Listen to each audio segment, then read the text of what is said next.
Alrighty, everybody, welcome back to another devlog. It's been like 3 weeks, going on 4. But we're still working on a lot of different things going on. And in this video, I kind of want to show you guys like at least what I've been doing. And I've been having a talk with one of my really good friends that's helping me with codes every now and then. He gives me advice on it and stuff like that. And we've been talking about what it really means to drop devlogs. And somebody like me, as a perfectionist, likes to drop whenever all my functions are perfectly working, so I can structurally move on and know everything's good in this area. But from that being said, it takes a lot of time from you guys being able to see what's actually going on behind the scenes, besides whenever I post to my TikTok and YouTube Shorts. So if you want to follow my TikTok, you can follow it there. But in saying all that, I think what it really means to make devlogs is, instead of posting when everything's completely done, you're showing the progress entirely, flaws and all. But for now, I just want to go over the things that I've been working on, behind the scenes anyways, even if they're incomplete. And to give this area that we've been seeing for the past couple of months a name, in the story, it is called the Wild Outskirts. So for the Wild Outskirts, I have created an arena area that will be transported to whenever combat is initiated. I have the second area that is going to be as a transitional zone to lead from, Nabeda's hut area all the way to that area, so you can continue on till you get to the next area or the next part of the world. And the Wild Outskirts will be made of 4 parts. Just in this video, I'm going to be showing off 1. I'll make the other 2 whatever, and it'll come. These are going to be areas where there'll be like hidden items and stuff like that, enemies roaming around, potentially storyline things that need to be interacted with and stuff like that. So essentially that's what's being built, except I'm not really working on anything with the story right now. I'm just really wanting to get all the functions of the game completely working, and then we'll get into like setting up cinematics and setting up intros and quest lines and stuff like that. But for now, we got to get the basics out of the hand. So without further ado, we'll be going through what we've been working on. So lastly, we went over the fact that we had an enemy and Rowan able to chase and get away from each other, but we haven't really figured out anything that do with like the damage being transferred over and stuff like that. The script is completely running with no errors being detected, no bugs. But my prints that I have set for whenever things are supposed to be happening, like hitboxes touching the hurt boxes, they aren't showing up in the spot that they need to be showing. The outlook, I think is what it's called, the output, yeah. And yeah, so that's something that makes me think that my damage code isn't really going through. And I want to confirm it is before I move on and start building like a game controller that would be transferring me everywhere else and stuff like that, because that lets me know that if the prints are showing up, it would let me know that the area 3Ds are correctly interacting with each other and stuff like that. So that's one thing that me and my friend are working on behind the scenes. So combat is still being worked on, but we're slowly getting there. He actually sent me a revised version of something that I need to actually implement. So I'll be doing that over the next couple of hours or a day or 2. Besides that though, I did get around to making area 2 of the Wild Outskirts, and to me, the first time I loaded this up, it felt extremely vast. Like, I honestly didn't realize that I made it that big, but after playing around with it for a while, I think it feels pretty cool. You guys can let me know what you guys think, but I really like the atmosphere. And a person on TikTok, I'll put their at in the video or whatever, gave me the suggestion to add or really increase the fog, because I had a little bit of fog going on, and I think it helps with the ambience. Because this game isn't a horror game. I know a month ago or 2, people were asking me, was this game a horror game? And I didn't know how they were picking up on that. But it's not a horror game. It's a real-time RPG eventually. But I didn't want this area to be scary or ominous, because it's not in the world.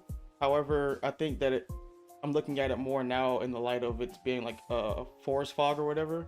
And I kind of like that idea. So I don't think I'm gonna I might change it down a little bit, or so to speak, or tweak it a little bit. And also I can get eventually when I get around the skyboxes, I can always make the scenery really look how I want it to look.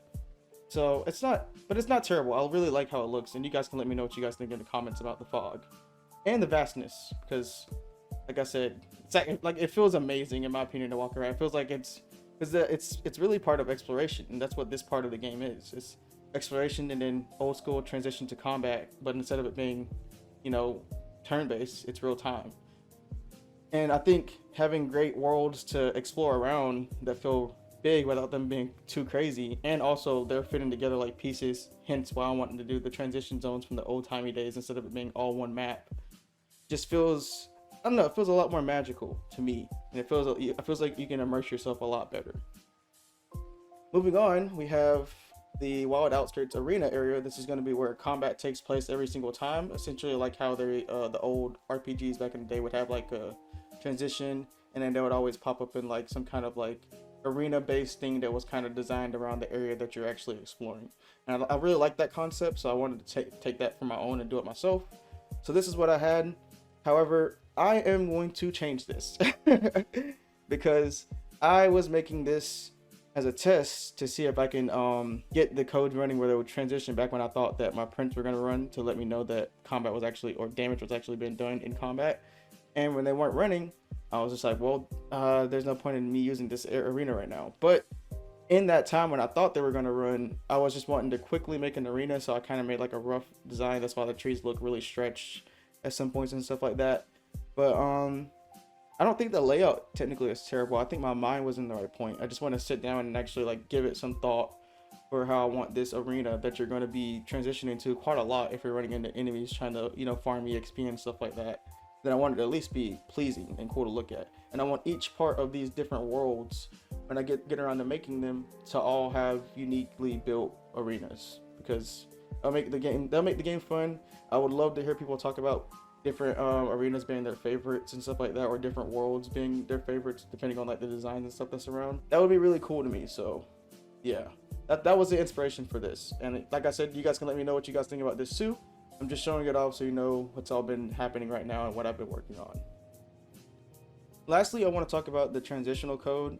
I did set up somewhat of a game controller script, so I can already have like a fade rect set up to fade to black whenever transitions would happen regardless. And I wrote the script down for all that and stuff like that. But I'm having issues, which I think might be kind of like a thing on me. Maybe I'm not, I haven't really educated myself enough on Area 3Ds or something like that maybe.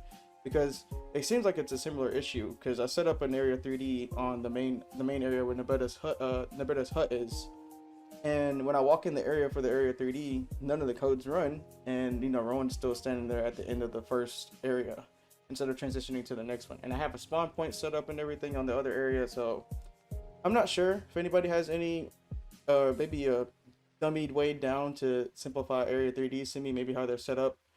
You can in the comments, let me know. I would really appreciate it. I assumed that it was, you know, you attach an Area 3D and then you attach the collision body to it, but the collision body is the actual shape that's supposed to be the thing that's making all the connections. Or am I wrong on that? Because that's what I've been confused on. Because every time I see the Area 3D itself, you know, change shapes, but the collision shape is the exact same shape that I need in the spot that I need it to, but the Area 3D isn't. I always get confused if the Area 3D itself needs to be in that position of the collision shape body, or is that the right setup that it currently is, if that makes sense. But you guys can let me know. Like I said down below in the comments, this is just really a video for the community that we're slowly growing to actually give feedback to me or to each other, and you know, help me out, because this is a lot for one person, I will say that. And I did pick a very hard genre to start with, especially for jumping into game design for my first. But that's the kind of person I am. I usually just go for whatever I'm actually trying to do instead of beating around the bush. However, I have been thinking about trying to, you know, dip my foot into making a smaller type game. But I don't know how I would implement showing off or working on that while also showing off process for this. And I don't want to stop progress on this because I want to do this.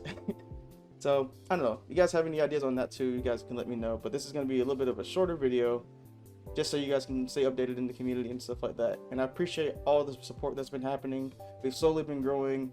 We're at 355 subs now. Like I said, I very much appreciate it. And I revived this channel, so I'm proud that, you know, we're getting back to the points that we are so fast.